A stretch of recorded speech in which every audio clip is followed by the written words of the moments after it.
السلام عليكم ورحمة الله وبركاته. أهلا بكم في فيديو جديد من فيديوهات يوميات سوسة. بس قبل ما نبدأ نقول اللهم صل وسلم وبارك على سيدنا محمد في الأولين وفي الآخرين والملأ الأعلى إلى يوم الدين.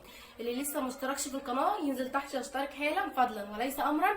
هيلاقي كلمة اشتراك باللون الأحمر هتدوس عليها وما تنسوش تفعلوا زر الجرس وتختاروا الكل عشان يوصل لكم كل جديد وكل فيديو أنا بنزله. اسفه جدا معرفتش انزل لكم فيديوهات امبارح، والله بقالي كام يوم بطلع وانزل وكده مع الطلوع والنزول كل شويه، فامبارح تعبت وانا كمان زوري يعني وجعني ودروسي كمان بتوجعني، فما قدرتش ان انا اصور اي حاجه يعني وكده. اعذروني وسامحوني، والنهارده بقى جايه لكم بفيديو جديد وان شاء الله بجد هيعجبكم وروتين جديد بقى، وكل يوم بقى روتينات. وعايزه اقول لكم كمان ايه رايكم كده في الاضاءه كده، ايه حلوه ولا وحشه؟ عايزاكم بقى تقولوا لي ايه. مش هقول لكم المفاجاه انا عملت ايه في الاضاءه غير لما انتوا تردوا عليا الاول تقولوا لي اذا كانت الاضاءه حلوه ولا بقت وحشه ولا بتتحسن ولا كده ايه الاول. يلا بينا بقى نبتدي الروتين بتاعنا ونشوف احنا هنعمل ايه ونبتدي ازاي وهنسمي. نشوف نقول بسم الله الرحمن الرحيم ونشوف هنبتدي يومنا النهارده ازاي.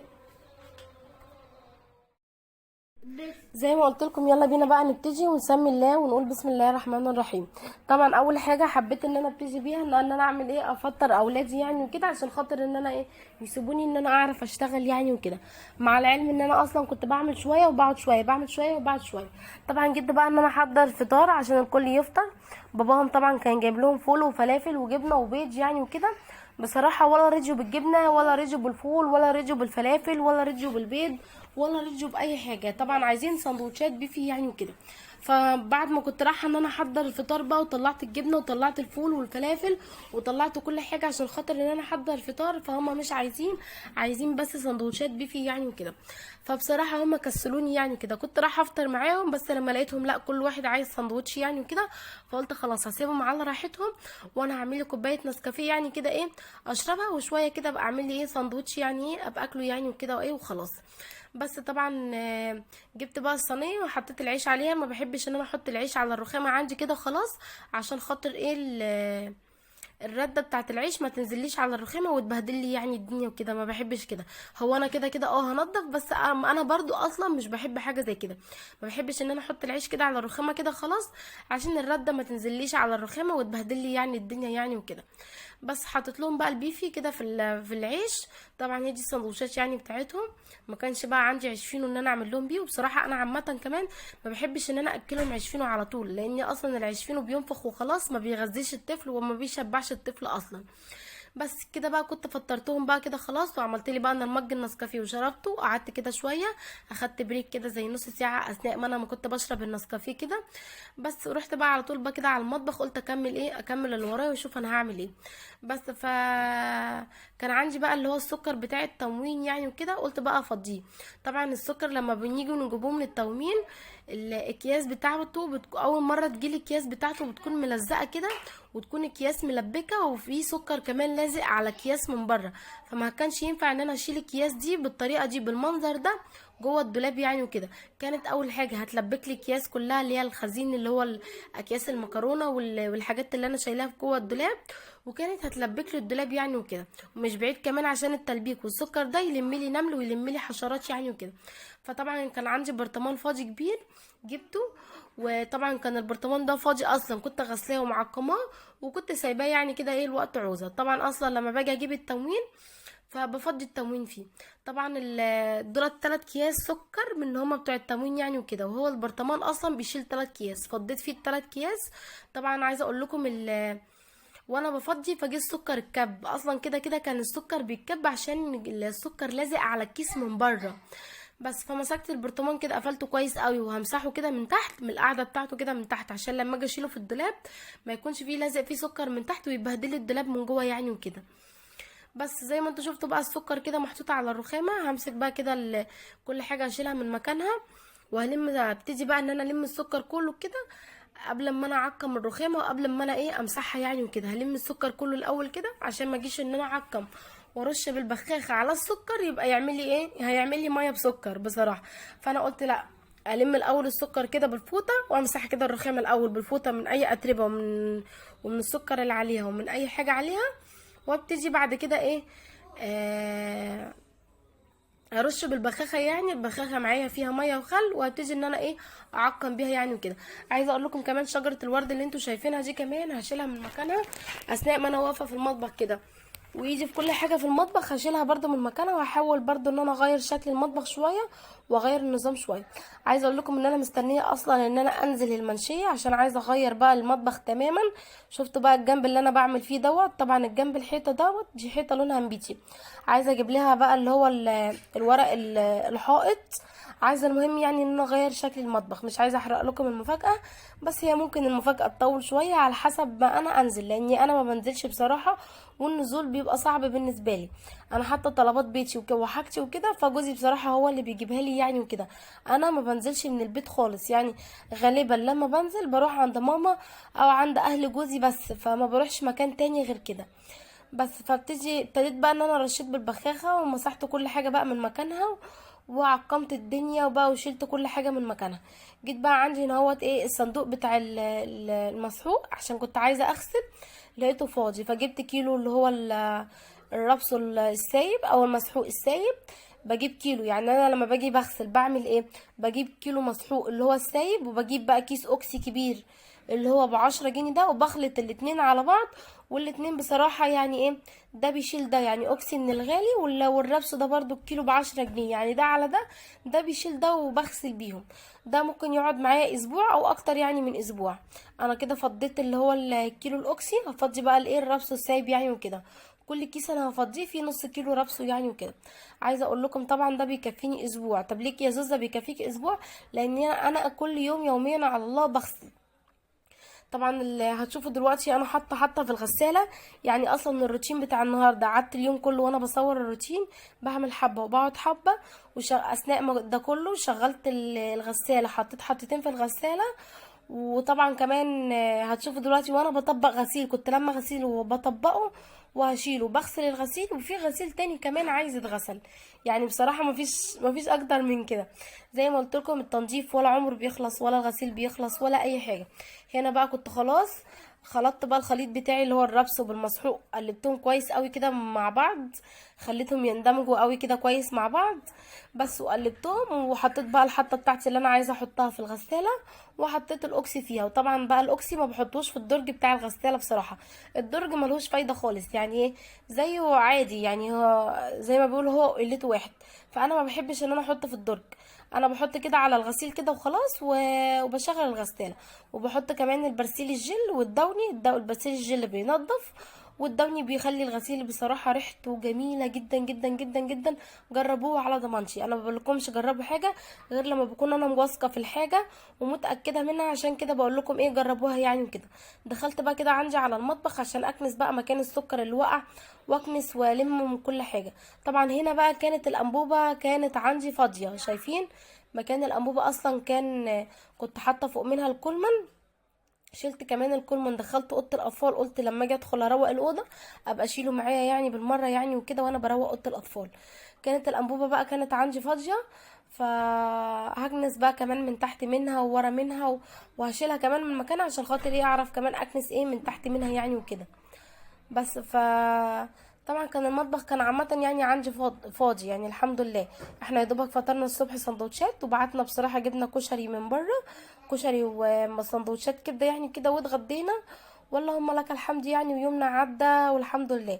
كده كده الانبوبه كانت عندي فاضيه، وانا بصراحه ما عنديش استبن للانبوبه، فما كنتش هعرف كمان ان انا اعمل اكل في بيتي. والايام اللي فاتت انا ما كنتش بعمل اكل اساسا معاكم خالص، لاني زي ما قلت لكم الايام اللي فاتت اصلا كنت كل شويه بروح عند ماما، يعني هي ايه في اليوم اللي انا صورت لكم فيه ده عند ماما، هو ده بس اليوم اللي انا روحته عند ماما.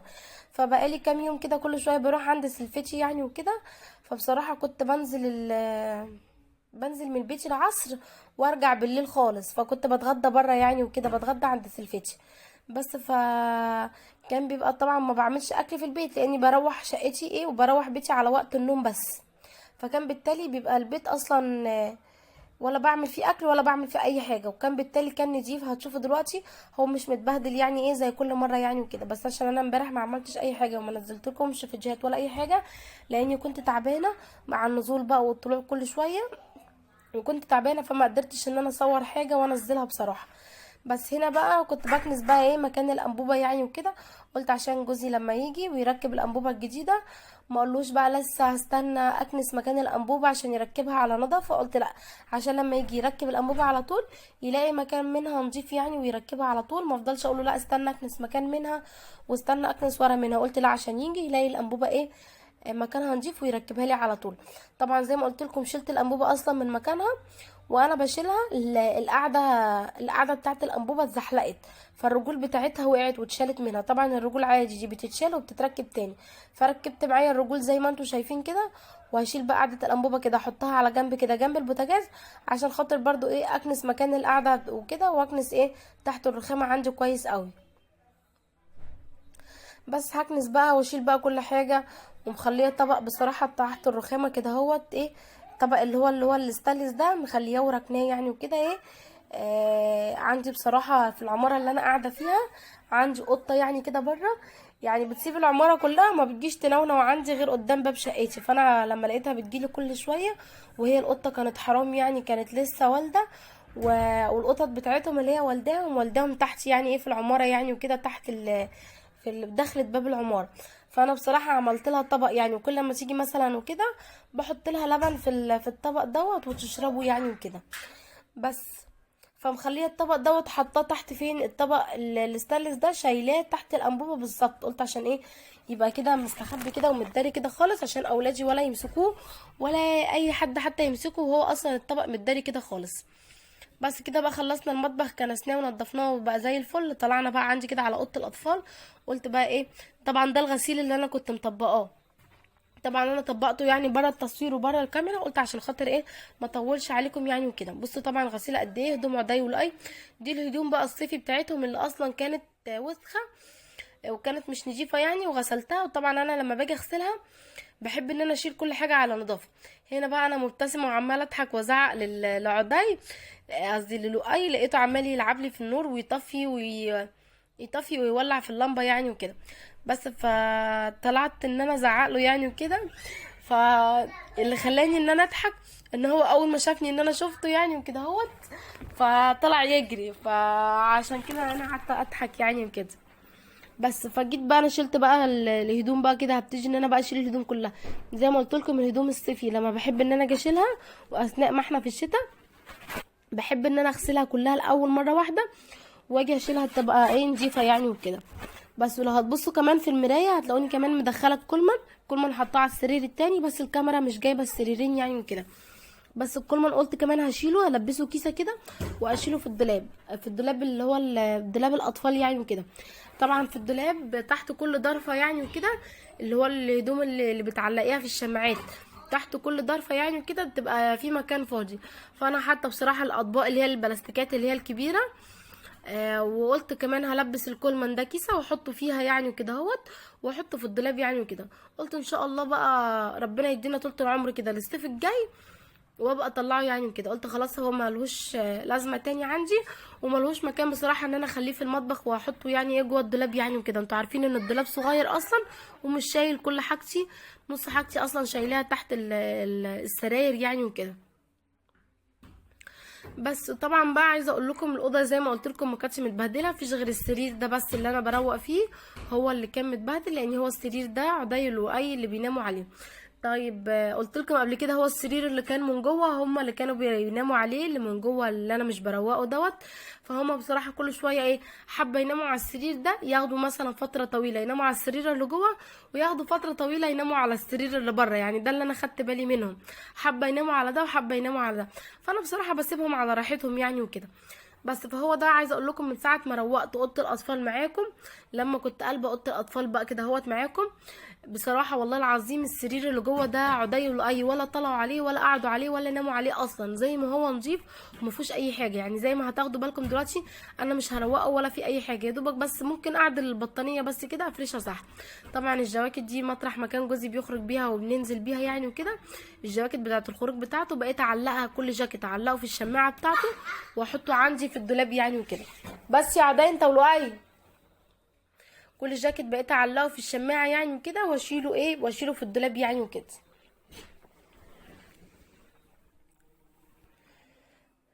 بس بحب بصراحه ان انا الجواكت الخروج بتاعت جوزي بحب ان انا اعلقها له ايه في الشماعه يعني كده. عامه اي هدوم خروج بحب ان انا اعلقها في الشماعه. والكولمان كمان كده شلته كنت هقول لكم شلته في التلاجة. وادي الكولمان كمان شلته في الدولاب.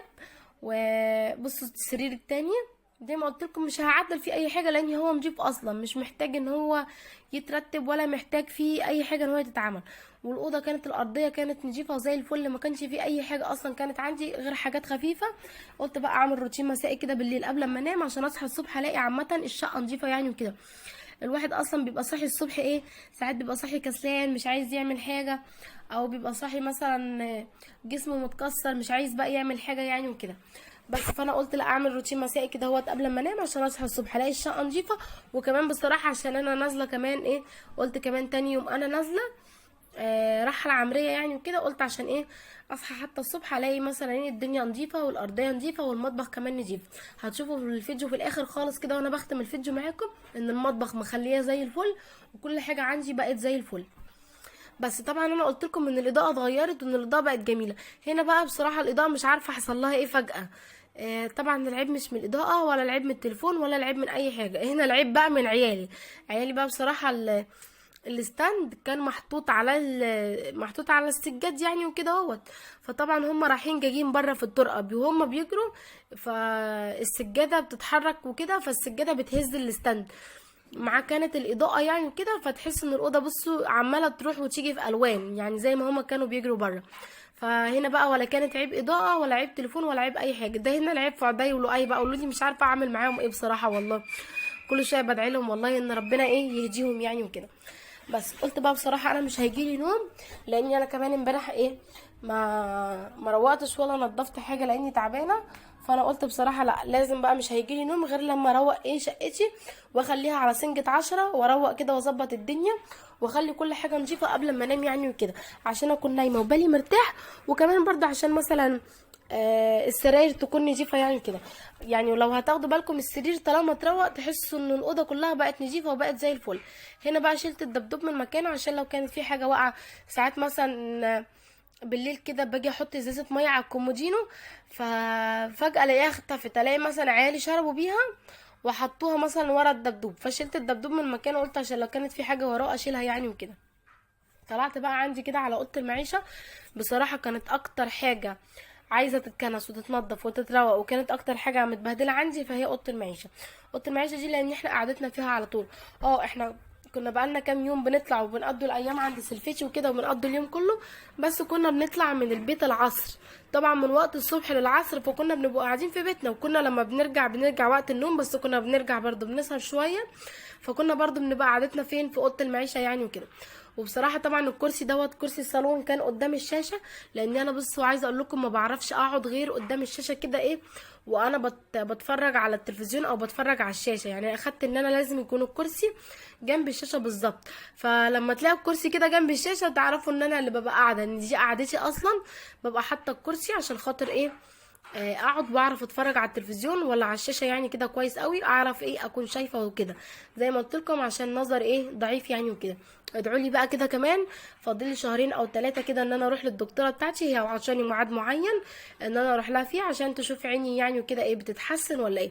عايزه اقول لكم ادعوا لي بقى كده عشان ايه انا حاسه كده ان هي ممكن تقول لي عمليه وهي اساسا قالت لي ايه ممكن تحتاجي عمليه وممكن لا. بس كمان حتى وانا لابسه النضاره نظري بصوا بيبقى ضعيف جدا. فادعوا لي بقى كده ان انا محتاجش عمليه ولا احتاج اي حاجه بصراحه.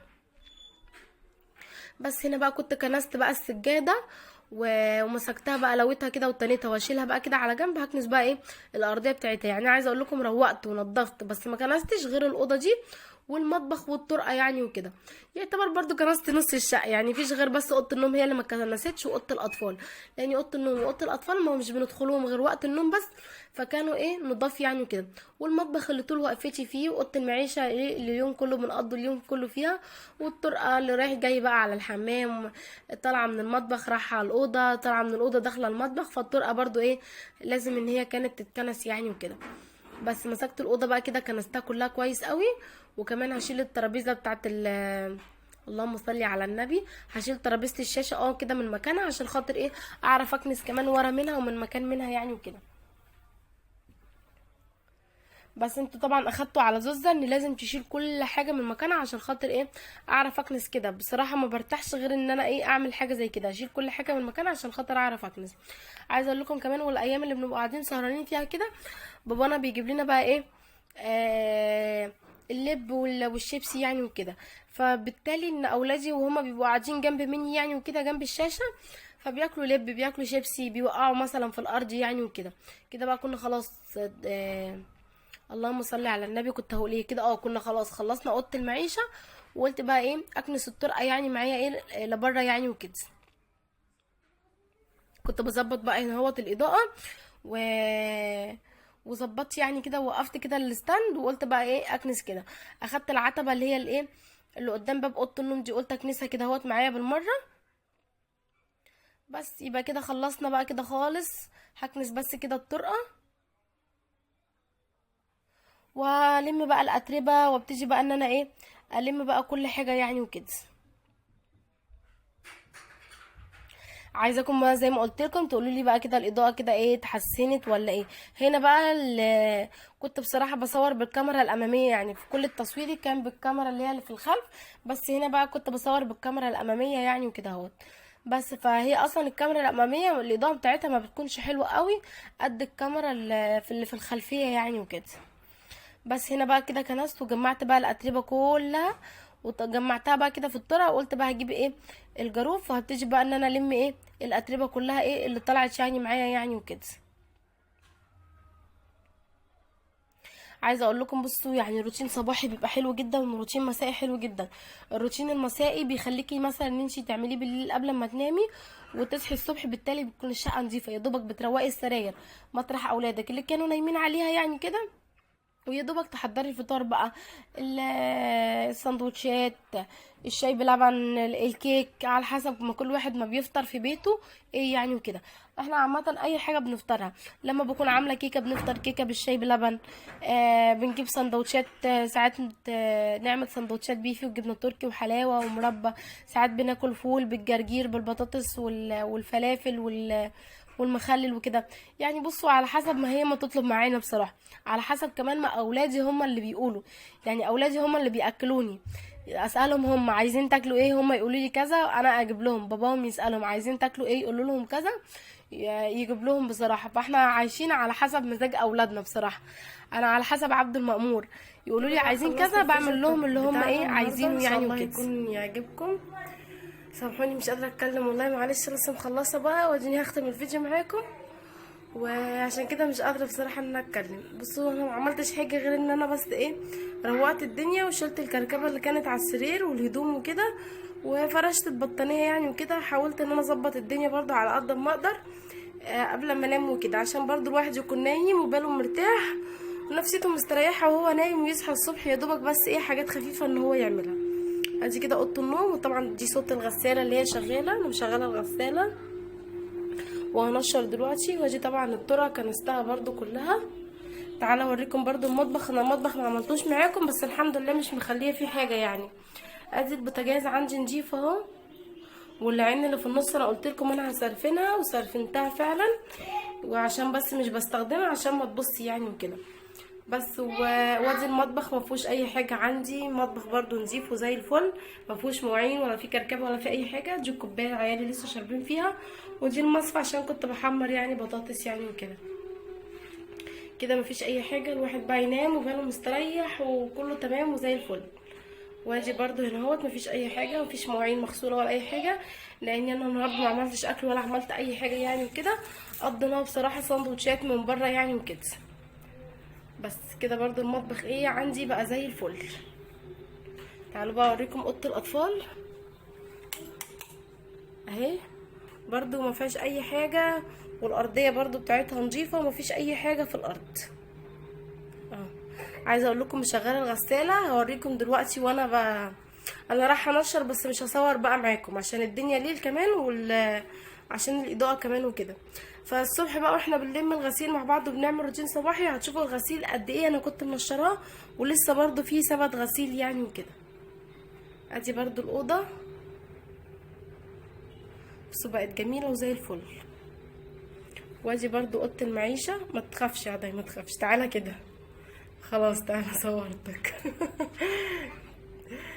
بصوا دي اوضه المعيشه. السجاده طبعا انا ما رضيتش افرش. استنى يا لوكا، استنى يا لوكا عشان اصور. لوكا مش راضي يخليني اصور. طبعا الدفايه ما رضيتش ان انا افرشها عشان خاطر. استنى يا لؤي. الدفايه ما رضيتش افرشها عشان خاطر، بس الدفايه قلت ايه انشرها يعني اغسلها معايا بالمره اثناء ما انا بغسل وانشرها يعني وكده بس. وادي الشاشه برضه اهي لمعناها ترابيزه الشاشه بس. ومفيش اي حاجه برضه، كله تمام وزي الفل. عضي شاطر بيسمع كلام مامي، صح يا عضي؟ مش بيعمل حاجه. لكن لوكا شقي، صح يا لوكا؟ عضي يكب الميه. بيفتن على اخوه عشان كب الميه. احط لايك لزوزو زي ما عضي ما بيقول. وانت يا لؤي مش هتقول حاجه؟ قول. طب يلا لايك لماما زي ما لؤي بيقول لكم. اتمنى النهارده يكون الفيديو عجبكم. وما تنسوش بقى لو عجبكم لايك وشير واشتراكات وكومنتات حلوه كده منكم تشجعونا بيها. واشوفكم في فيديو جديد ان شاء الله، في رعايه الله. اقول لهم باي.